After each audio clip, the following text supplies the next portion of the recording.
The most powerful empire on earth didn't fall to an army. It fell because one man hadn't read his notes. The Berlin Wall stood for 28 years, 2 months and 27 days. Watchtowers, tripwires, attack dogs, a shoot-on-sight order, over 140 confirmed deaths.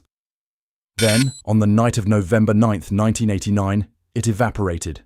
Not because of a military strike, not because of a master plan, because of a domino chain of blunders so perfectly timed that if you wrote it as fiction, your editor would send it back.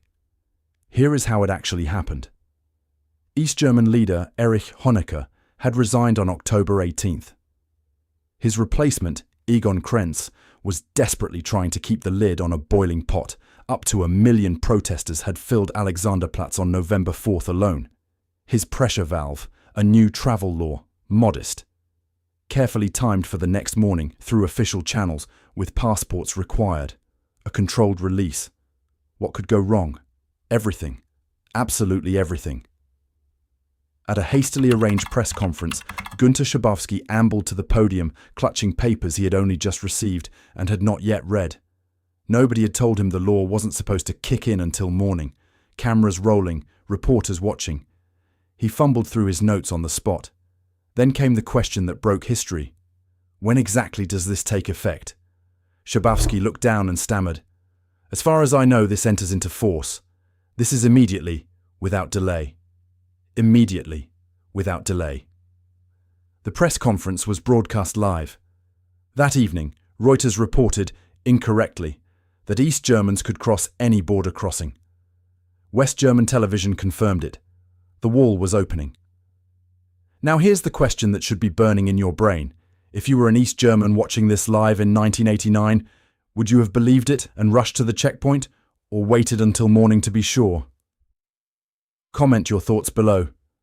Thousands didn't wait.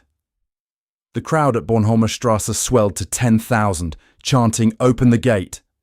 Guards made frantic calls to superiors. No orders to shoot, no orders to open. Just silence from above and a roaring crowd below. At around 11:30, checkpoint commander Harold Jaeger made the decision alone. Open the barrier. That night, 20,000 people flooded across. Within hours, hundreds of thousands of Berliners converged on the wall and began tearing it apart.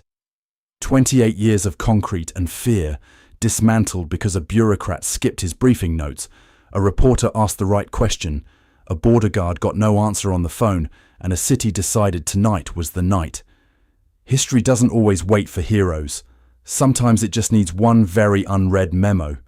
If this blew your mind, drop a like, share it with someone who thinks history is boring, and subscribe, because we have plenty more accidental avalanches where this came from.